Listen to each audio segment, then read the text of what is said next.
Paz y bien para todos. Nos encontramos en una emisión más de este programa Misericordia, Senda de Paz. Agradecidos con Cristo por poder compartir en una emisión más y podernos encontrar, quisiéramos dedicar especialmente este programa a nuestros hermanos enfermos, quienes se encuentran postrados en casa, que no pudieron asistir a la Eucaristía de este domingo, y también nos unimos en oración, además de por ellos, pues por aquellas personas que están al pendiente y al cuidado de sus enfermos, que están a todo momento y a todo tiempo dispuestos a ayudarles y a atenderles. Nos unimos en oración y dirigimos especialmente este programa a ustedes. Antes de iniciar, también quisiera recordarles que para encontrarnos en las redes sociales, en YouTube, Misericordia Senda de Paz, pueden encontrar este programa cuando se estrena y los programas anteriores. Si a usted le gustó mucho un programa y quiere volver a verlo o quiere compartirlo con sus familiares, con sus amigos, pues en nuestro canal de YouTube, Misericordia Senda de Paz, ahí lo puede encontrar y lo puede compartir. Y bueno, sin más preámbulo, pues vamos a iniciar con este programa. Este programa, muy interesante, habla de la vida de un santo sacerdote ejemplar en su vida y en su vocación, ¿no, Rosy? Así es, Pedro, ¿cómo estás? Encantada de compartir este programa contigo y con nuestro invitado, que es el señor cura Eliseo Lozano Díaz. Gracias por aceptar. Muchas gracias, Pedro. Muchas gracias, Rosy, por la invitación.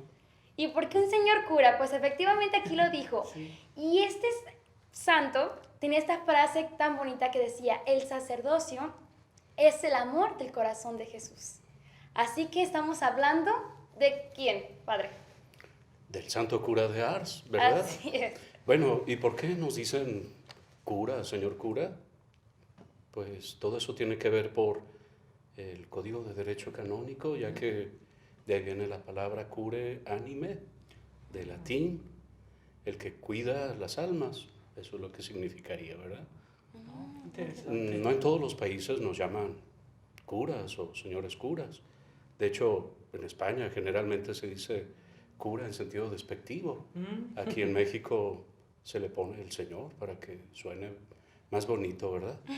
Pero en muchos países de habla hispana, pues no se dice el cura. De hecho, curato, aquí en México le decimos al lugar donde vive el señor cura, ¿verdad? Y sus sacerdotes. Pero bueno, también en italiano, curato, a veces se refiere al señor cura, al que tiene pues el cuidado de las almas. Esa es la expresión, por eso cura. El cura de Ars, pues gracias a Dios es un ejemplo para la vida sacerdotal. Recordemos que el sacerdocio, nosotros, pues nuestro fundador es Jesucristo, ¿verdad? Existen congregaciones religiosas que por un carisma especial, un servicio especial dentro de la iglesia, pues así nacieron y por eso ellos hablan de sus fundadores.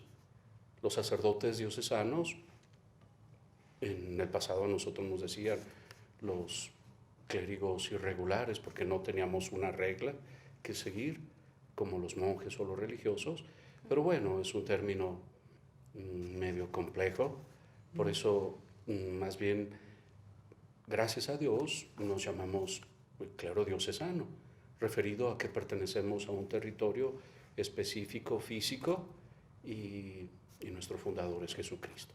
¿Cómo? Pues porque Él invitó a algunos a los que Él quiso, así dice el texto evangélico, para que lo siguieran y para que estuvieran con Él. Y una vez que hizo esto, eligió entre todos los que había invitado a 12, a los que les dio el título de apóstoles, que viene del griego apostoloi, enviados. Estos son, pues, los antecesores de los obispos. Obispo también es una palabra griega, episkopoi, que quiere decir los vigilantes o los que cuidan, o los atalayas, aunque allí ya nos mete a otro término, ¿verdad? Sí. Pero los que vigilan, los que cuidan, ¿verdad? Así que nosotros, presbíteros, también del griego presbítero, seríamos aquellos ancianos aquel grupo que también desde el principio acompañaron a los apóstoles y después a los obispos, y así estuvieron cuidando a las almas desde la antigüedad. Bueno, ese es un preámbulo bastante largo para decir muy por qué bueno. cura, ¿verdad? Creo que muy bueno porque nos ayuda pues también a entender algunas cosas y sobre todo como para sentir, ¿no? Como iglesia, saber, por ejemplo, que pues estamos en una diócesis y pertenecemos a una parroquia y existe pues la figura del párroco y entonces pues sentimos con nuestra iglesia, ¿no? Que forma parte de nuestra diócesis, pues de la iglesia universal. Entonces creo que es muy bonito también entender todas estas partes y qué mejor que hoy que estamos hablando del santo cura de Ars, alguien que desde pequeño, desde muy pequeño, pues le batalló mucho con el tema. Nació en 1786 y pues en Francia.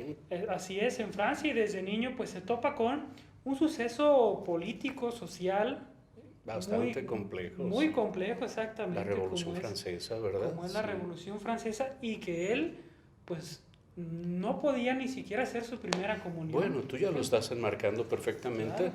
En 1789 brota la Revolución Francesa, después de que en abril, pues el rey Luis XVI ha convocado a los Estados Generales, que no se habían convocado desde hacía mucho tiempo, y bueno, eso es lo que va a provocar la Revolución Francesa, que en este mes de julio, por cierto, el 14 de julio, es cuando toman la Bastilla, y así comienza toda una serie de hechos bastante complejos que van a afectar no solo a Francia, no solo al cura de Ars, sino a todo el hemisferio occidental.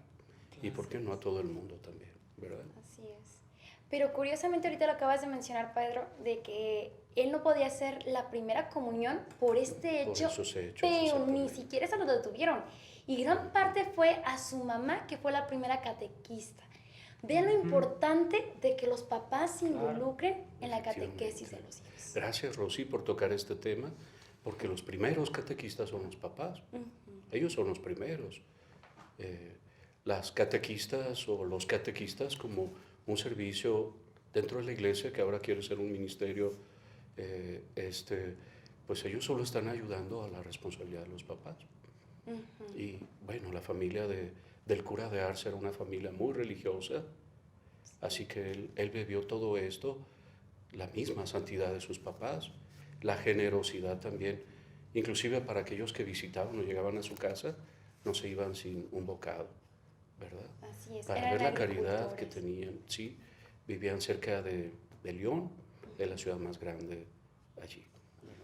Qué interesante, ¿no? Entonces, en ese entorno difícil, en un entorno no fácil, pues, para la vida misma, no se diga para el florecimiento, incluso a veces de algunas vocaciones así. ¡Wow! Esto es algo muy interesante. Exactamente. Allí nace su vocación y luego, bueno, pues quiere ingresar al seminario, pero pues no tiene la capacidad. Exactamente. Ni siquiera, bueno, intelectual para aprender el latín. Sin latín no había estudios porque todas las clases eran en latín. Así que, bueno, es allí donde un cura muy generoso le apoya y le da los primeros rudimentarios elementos digamos, de la formación eclesiástica, ya haciendo un ladito al latín, para que él vaya aprendiendo todo esto básico, y ya posteriormente él se dará cuenta de aquello necesario para decir la misa, porque la misa era en latín. Bueno, yo quisiera recalcar, si es la palabra correcta, el decir tan fuerte era su vocación, que pese a tuviera problemas, así como para aprender el latín o intelectuales, era más su fervor. Y aquí quiero resaltarlo porque tantos jóvenes que nos encontramos en una situación de que ¿ahora qué hago? Pero no soy bueno en esto, entonces ya no es mi vocación y pues mejor cambio. Pero cuando realmente todos tenemos nuestra misión y cuando escuchas la voz de Dios, es cuando florece. Y es cuando llegó a ser sacerdote. Porque si él se hubiera rendido, porque sus capacidades humanas lo limitaron.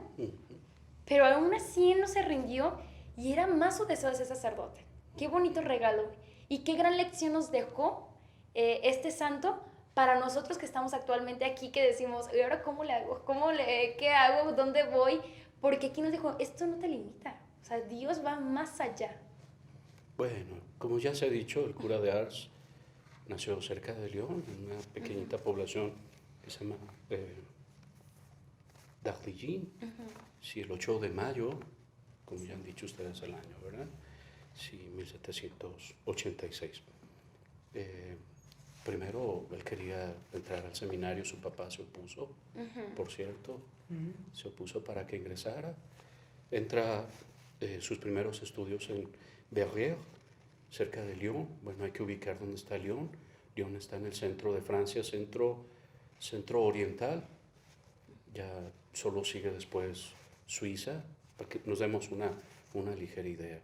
Es una zona, es un valle enorme y muy agrícola. Después ingresa al Seminario Mayor de Lyon.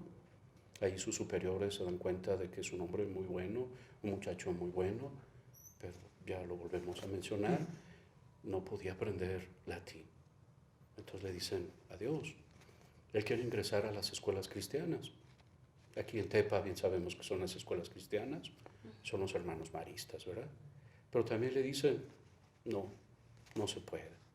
Ahí es donde se encuentra a un sacerdote muy querido, al padre Bagui, y él le estará ayudando para que siga aprendiendo todo lo necesario y lo básico para la vida sacerdotal. Toda la teología que se necesita, teología moral, bueno, en ese momento todo ese desarrollo del conocimiento de la historia de la Iglesia, de todas estas cosas que se requieren para ser un eclesiástico, la filosofía y la teología, así que lo va a ir aprendiendo en la casa cural, en la casa parroquial de este sacerdote Bagui. Su admisión a las órdenes la va a pedir y esto le va a ayudar el padre Bagui para que, acuérdense que antes del Concilio Vaticano II estaban las órdenes menores y después venían las órdenes mayores. Estaba el lectorado, el acolitado, el exorcizado, etc. Existía la tonsura, todas estas cosas de antes del Concilio Vaticano II. Entonces lo va tomando como debe ser. El padre Bagui se encarga de que él se siga preparando. Por fin, el 13 de agosto de 1815, el obispo de Grenoble, Monseñor Simon, lo ordena sacerdote a los 29 años. Hay que volver a decir, 29 años, ya está grandecito, sí. Hay que volver a recordar que no aprendió latín. Entonces, ¿cómo iba a decir la Santa Misa? Bajo este permiso, es ordenado, pero tiene que seguir aprendiendo el latín. Y otra vez está allí este padre Bagui ayudándole, y es allí, en Écugy, con la consideración de él como su párroco y él como vicario, diríamos ahora, coadjutor. Muerto el padre Bagui, terminaron sus estudios, el arzobispo de Lyon le encarga la pastoral de un minúsculo pueblecito a 35 kilómetros al norte de la capital de Lyon. Este es un pueblito pues olvidado, tiene en ese tiempo 350 habitantes, ¿cómo ven? 350. Un pueblito muy pequeñito. Sumamente pequeño. Pero en ese lugarcito hay varias, les llamaríamos nosotros, cantinas, lugares de vicio. Y esto es lo que inquieta mucho al sacerdote. La gente no va al templo. El templo está casi derruyéndose. Es un templo medieval, antiquísimo, un hermoso templo, pero muy descuidado. Esto será donde pondrá primero el corazón. Hay que restaurar este lugar santo y hay que invitar a la gente para que venga a la celebración. A los hombres les gusta mucho beber, pues ya sabemos, esa es una zona vinícola muy importante, y a las mujeres les gusta mucho bailar. Así que el templo ni en cuenta. Esta es su grave preocupación, ¿verdad? Qué interesante, pues, ese momento y esa llegada. Todos los que nos ven en casa, pues yo creo que ya van imaginando ese entorno y esa situación, pues a la que llega el santo cura de Ars, pues a ese lugar y con grandes retos, con una situación pues en la que había que trabajar muchísimo, ¿no? Sí. Y nada lejano a la realidad que estamos viviendo ahorita. Claro, claro. Muy parecido, ¿verdad? Sí. En fin, en el Santo Cura de Ars podemos ver dos etapas muy bien definidas. La primera, antes de las peregrinaciones masivas que se realizan, y esto es cuando él tiene el corazón de renovar ese lugarcito, de conocer a la gente, de estar cercano a ellos, y se los va ganando paulatinamente. Sí. Este hombre que no tenía tantas capacidades humanas, sin embargo, allí vemos la obra de Dios.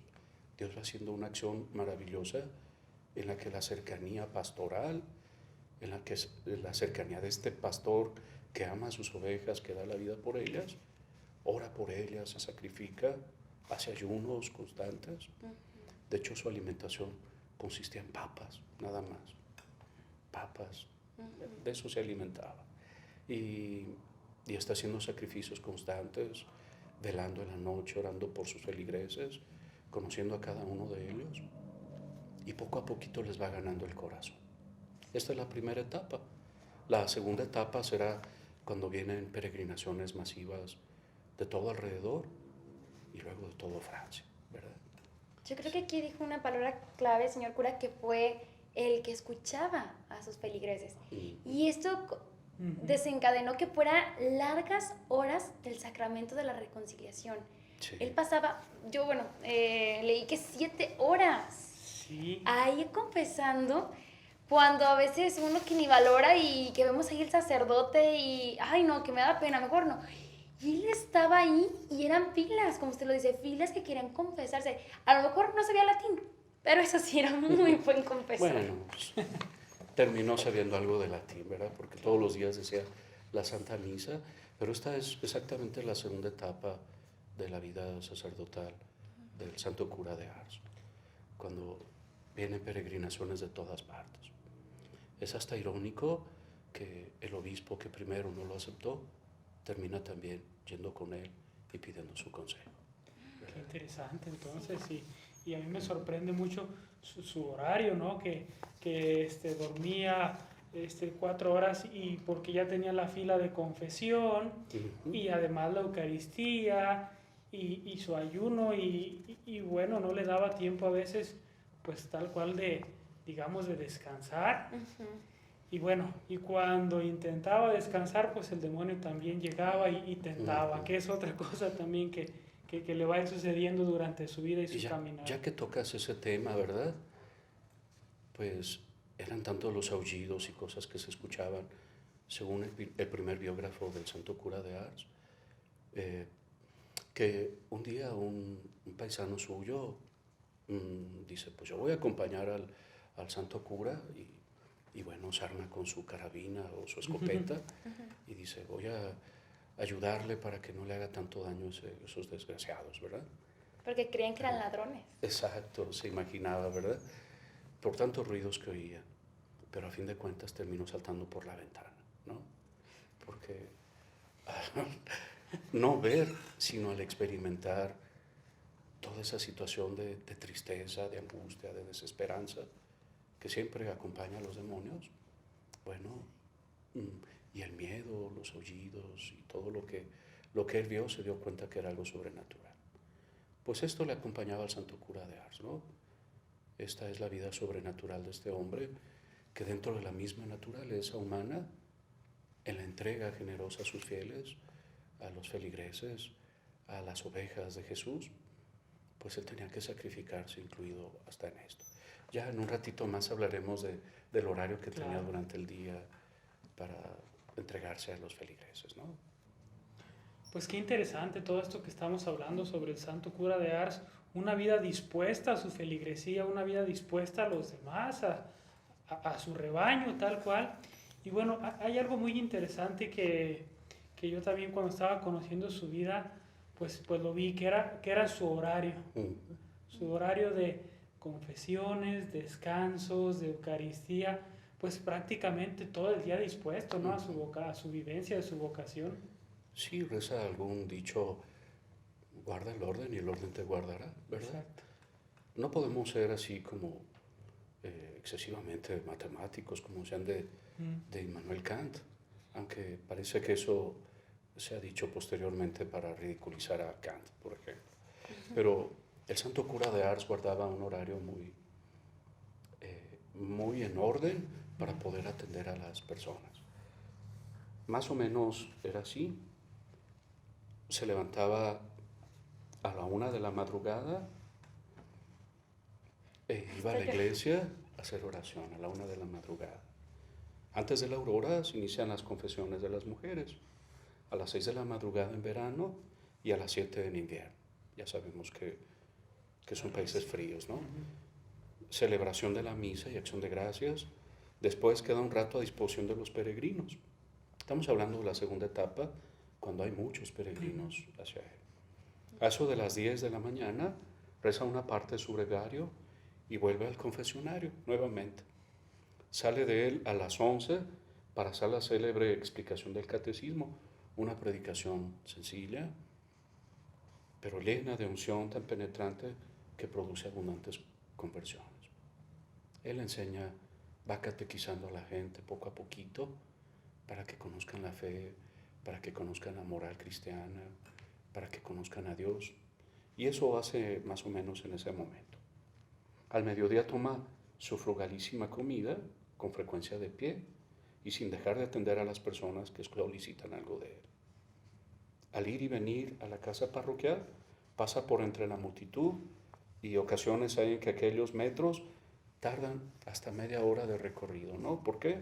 Porque hay tanta gente que le está pidiendo un consejo y ahí está el don del discernimiento que él tiene y que Dios le da la luz para decirle algo a las personas. Dichas las vísperas y completas, vuelve al confesionario hasta la noche. Rezadas las oraciones de la tarde, se retira para terminar el breviario. Sabemos que es el breviario, ¿verdad? Es el libro con los salmos que hacemos los religiosos y los sacerdotes y también invitados todos los fieles laicos. Después toma unas breves horas de descanso sobre el duro lecho. Solo un prodigio sobrenatural, claro, podría hacer que este hombre se sostuviera en pie.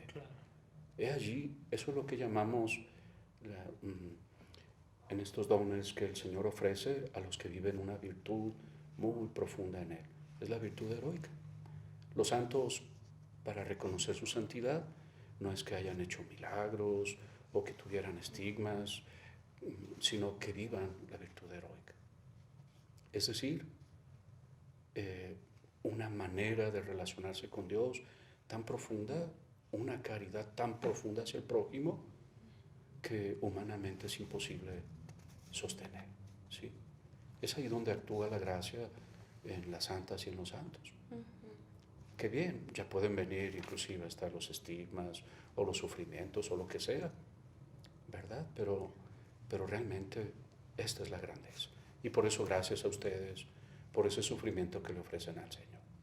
Porque como dice San Pablo, ustedes están acompañando a este Cristo, claro, estoy utilizando mis palabras, a este Cristo sufriente crucificado, con el cual también sus dolores están con Jesús redimiendo al mundo. Por eso, muchas gracias.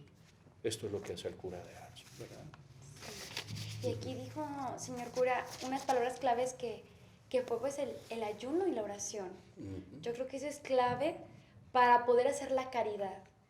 Si tú no oras, si tú no ayunas, es más difícil poder entregarte completamente al hermano. Es tan importante también trabajar. porque, como decimos en México, los chamucos, ¿verdad? Sí, nos van a estar dando mucha lata en nuestra vida. Jesús ya nos ha dicho, estos demonios solo se expulsan con ayuno y con oración, ¿no? Y esos son también los mismos impulsos que parecen naturales, que no son naturales, y que tenemos en nosotros y que les llamamos pasiones desordenadas, ¿no? Claro, y el demonio va por aquellos que van en busca de esas virtudes, los que ya tiene ganados pues no le preocupan, pero hombres como el santo cura de Ars, por eso tenía estos encuentros siempre con el demonio, porque pues era un hombre en la rectitud y en la virtud, entonces allí era donde interviene el demonio, entonces bueno, ahí están esos encuentros. Será mayor la prueba, claro. Ya que no podía con él, con las tentaciones o con las pruebas, entonces lo iba a probar de otra manera. Este es un misterio muy complejo.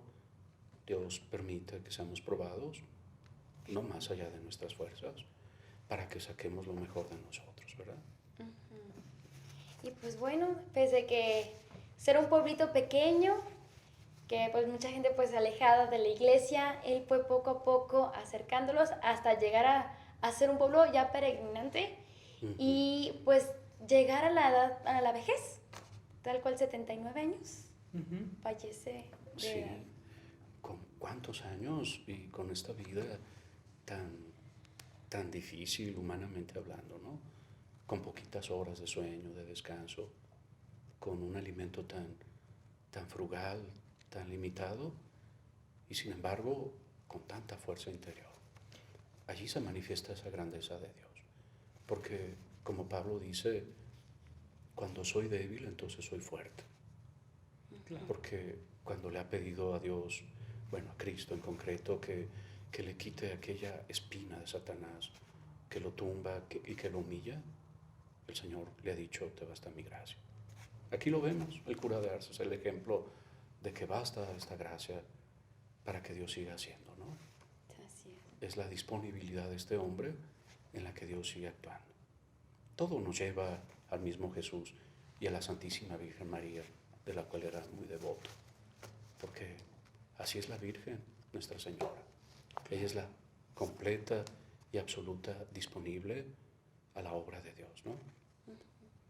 Todo esto inspira también unos 100 o 150 años antes, por cierto, nada más por un paréntesis, entre ellos, para los sacerdotes diocesanos, es ahí donde nace y brota nuestra espiritualidad. Esta caridad pastoral, ya decía un paisano suyo, Monseñor de Berulle, decía l'esclavage marian, la esclavitud mariana, el someternos como la Virgen María y hacer también nuestra opción para que sea Dios el que actúe, el que obre y el que realice todo lo que Él quiera, haga su voluntad en nosotros, ¿no? Y eso es para todos los cristianos. Así es. Pues bueno, agradecer, señor cura, el que haya estado aquí con nosotros compartiéndonos de un máster, o sea, un santo de santos, que es el Santo Cura de Ars. Y pues bueno, invitarlos en casita a que reflexionemos este tema, que no se quede solamente como el programa, unas palabras, bonito, ay, qué bonito sentí, sino a transmitirlo al hermano. Primero sentirlo yo, el decir, bueno, voy a hacer esto, a procurar hacer este ayuno, este sacrificio y hacer esta entrega de caridad hacia mi hermano. Pedro, gracias. No sé si tengas unas palabras, gracias, Pedro. Pues que oremos por las vocaciones sacerdotales y todas las vocaciones. Hagamos mucha oración por nuestras vocaciones y pues terminamos yo creo que con la bendición del Señor. No sé si habría chance, nomás para decir alguna frasecita. Claro. Sí, claro. Bueno, lo que mueve y lo que debe animar al cristiano es el deseo de Dios. Yo quiero ver a Dios, ¿verdad? Eso es lo que nos debe mover siempre. Una frase del Santo Cura de Ars es esta: Dios mío, ¿cómo me pesa el tiempo con los pecadores? ¿Cuándo estaré con los santos? Entonces diremos al buen Dios: Dios mío, te veo y te tengo. Ya no te escaparás de mí, jamás, jamás. ¿Vemos cuál es el deseo de este santo? Y eso desea para todos. Que Dios viva en mí, que yo viva en Dios. Que el cielo esté en mí. El cielo bajará a la tierra, dice el Apocalipsis. No somos nosotros los que creamos el cielo. Vendrá a nosotros. Venga a nosotros tu reino. El Señor esté con ustedes. Y con su espíritu. La bendición de Dios Todopoderoso, Padre, Hijo y Espíritu Santo, descienda sobre ustedes y les acompañe siempre.